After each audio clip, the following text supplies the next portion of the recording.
Assalamualaikum, halo semuanya. Pada video kali ini kita akan membahas tentang pemerataan akses pendidikan di Indonesia. Ketimpangan akses pendidikan atau kepincangan jalur pendidikan, Jurnal Lukman Hakim.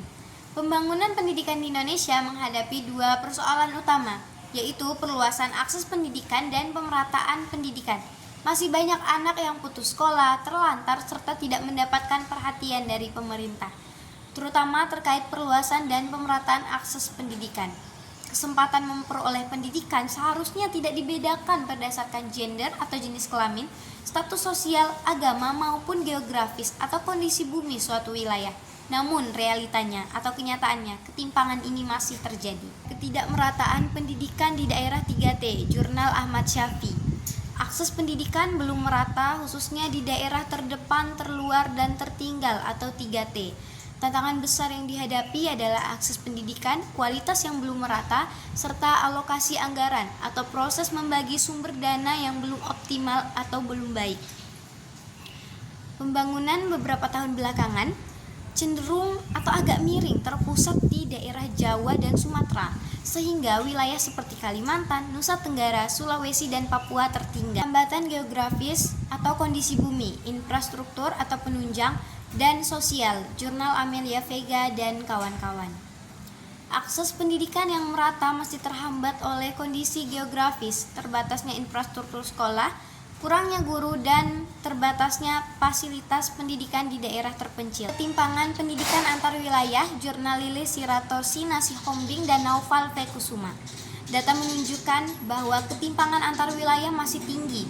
Wilayah barat memiliki rata-rata lama sekolah lebih tinggi, yaitu 8,66 tahun, dibandingkan wilayah tengah yang hanya 8,44 tahun dan wilayah timur 8,23 tahun. Masalah pendidikan di pelosok desa atau tempat yang sulit untuk dijangkau, Jurnal Syahira.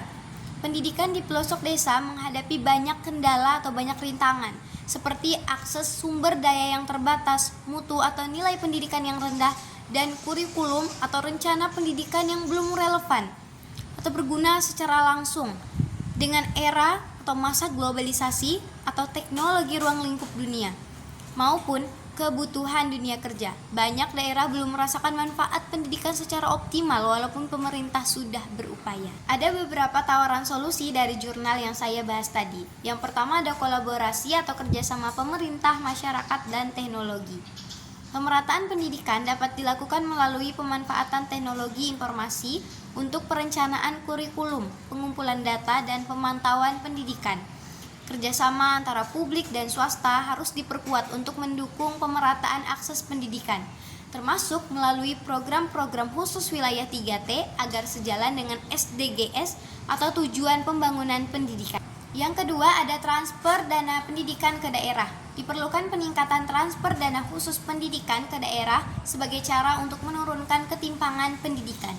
Selain itu, pemerintah harus meningkatkan pembangunan infrastruktur atau penunjang seperti bangunan sekolah, fasilitas belajar, dan sarana yang mendukung untuk proses pembelajaran. Yang terakhir ada peningkatan mutu pendidikan.